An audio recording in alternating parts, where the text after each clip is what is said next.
Ayan. Alright. Welcome sa ating rooftop. So, ito ang ating red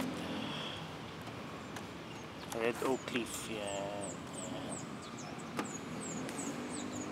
So, ito yung laki sa sikat ng araw.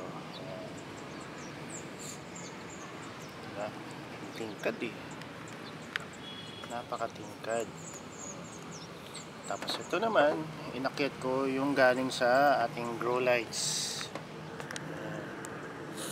Sa ilalim ito ng 36 watts pero kulang pa rin. Ang namumula lang itong pinaka edges niya, yung malapit sa ilaw. Meanwhile yung loob hindi, verde. So meron siyang gradient ng red to green.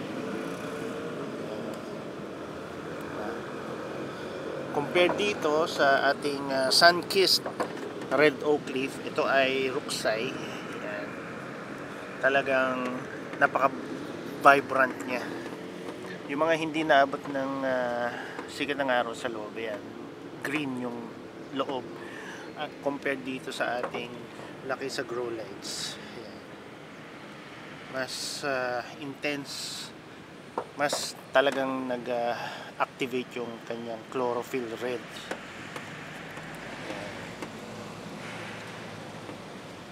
Sa full spectrum ng sikat ng araw. Yan. Compared sa full spectrum ng ng grow lights. Yan. So, kung gusto nyong matingkad talagang kulay ng mga red varieties ng lettuce, sa ilalim dapat ng sikat ng araw. Yan. Medyo umulan kagabi, medyo mamasa-masa pa yung yung mga dahon. Pero mahangin, so mamaya niyan ay tuyo na. So napaka-healthy. Walang nakikitang blemishes or any nutrient deficiencies sa mga dahon, sa edges lalo na. Usually pag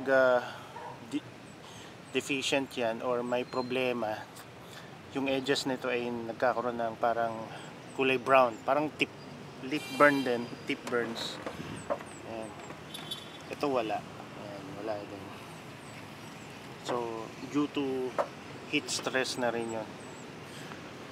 Ayan, ang ating estrosa. Deep red talaga siya.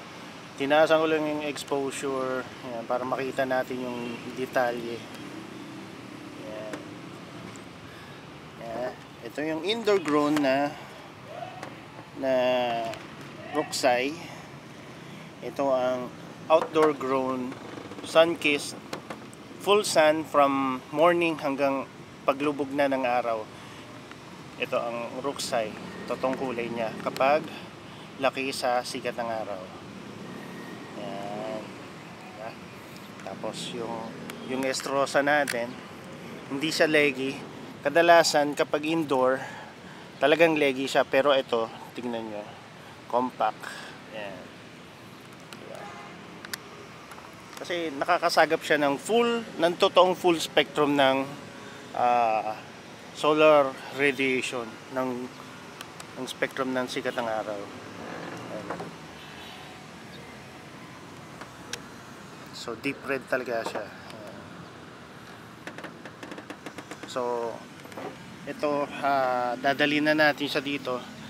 I-replace lang natin yung estrosa doon. Yan. Yan na, sumisikat ng sikat ng araw. Yan, lumalabas na uli ang haring araw. Yan. Yes, it's 9 o'clock in the morning. Yan. Bibigyan na natin ng halik ng araw itong itong mga galing sa grow lights. Ayan. Para ma-appreciate natin yung sikat ng araw sa panahon na to. Ngayong December 27. It's 9 AM in the morning. Yeah, 9 AM dito sa atin. Ayan. Okay. Yan ang estrosa. Ayan. Oh. Kita nyo na naman yung kanino. So talagang full sunlight yan. wala pa tayong greenhouse dito. So okay lang yan, kailangan nila. Okay, lipat na natin itong dalawang to dito, then isa-set up pa natin yung isang Kratky tuna box dito.